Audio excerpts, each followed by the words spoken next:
I want to ask you this because there's a lot of pressure coming into this season on different quarterbacks in the NFC North, and I think there's a ton on Caleb Williams coming into this season.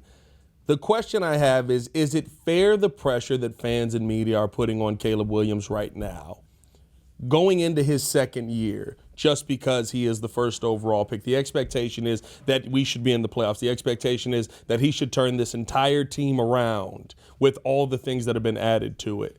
Is that a fair assumption for Caleb Williams coming into this? It doesn't have to be fair. Nothing's fair in life. Nothing's fair about the expectations that are out there. It doesn't make a difference. There's a lot of pressure on your quarterback because he's one of 32 quarterbacks in the NFL. You're one of 32 teams trying to make the playoffs and get to the Super Bowl and win the Super Bowl. There's nothing fair about it at all. Nobody cares about fair. Pressure is a constant, and that's the way it needs to be treated. You're always expected to perform in the NFL. If you don't perform, you're fired. Is that fair? Doesn't matter. That's the way it is. So why worry about what people worry about? Yeah. Okay? The only thing you can worry about is what you can control, and that's himself, his play, and the effect that he has on his teammates. So fairness doesn't have anything to do with anything. Take fairness, crumple it up in a ball, toss it to the side, never think about anything being fair again. That doesn't matter. Pressure is always going to be there to perform. There's pressure on everybody. Different players handle pressure different ways. Some handle it like it's nothing. Them are the guys I want to find. Yeah. That are impervious to pressure. Doesn't make a difference. They're ready to look. They're ready to, when the chaos is happening, there's guys running and fleeing, and they're running away from everything, and then there's guys running toward the chaos. I need the guys that are running toward the chaos. Them are the guys that I'm looking for. So don't worry about that or not, and pressure. Pressure's a constant, so don't worry about it. Yeah.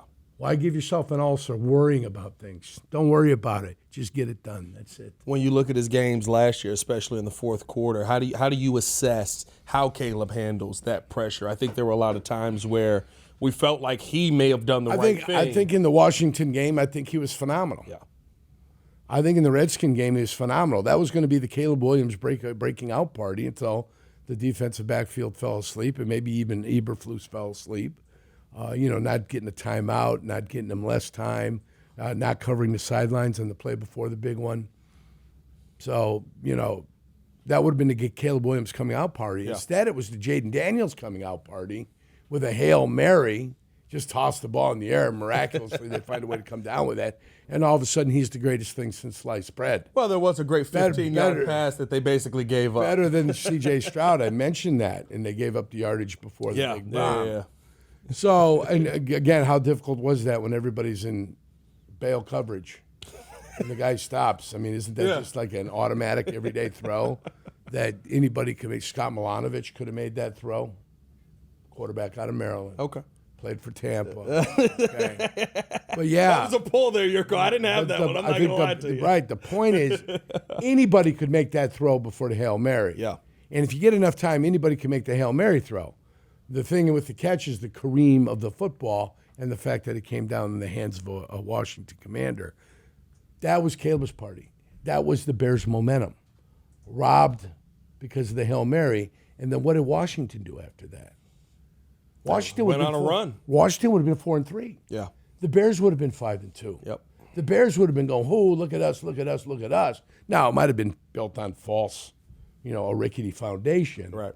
But they still would have been 5-2. Hope goes a long way. Right. And if belief. you start believing in yourself, good things happen. So that's what Caleb Williams was robbed of last year.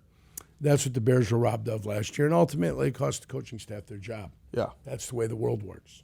It's so interesting. Like you do forget, like the Bears were 4-2. They were getting ready to. It felt like they were on a run. That would have been third win in a row. Yep, I don't if I'm forget. not mistaken. And then you got with Patriots a horrific and Arizona coming up next with a horrific loss. Yeah, by the way. Yeah, an absolutely horrific loss at Indianapolis. Yeah. Terrible loss. Yeah, terrible. Speed option on the goal line, Yurko. Speed option on the goal line. I remember with 4 guys on the ground. Yeah.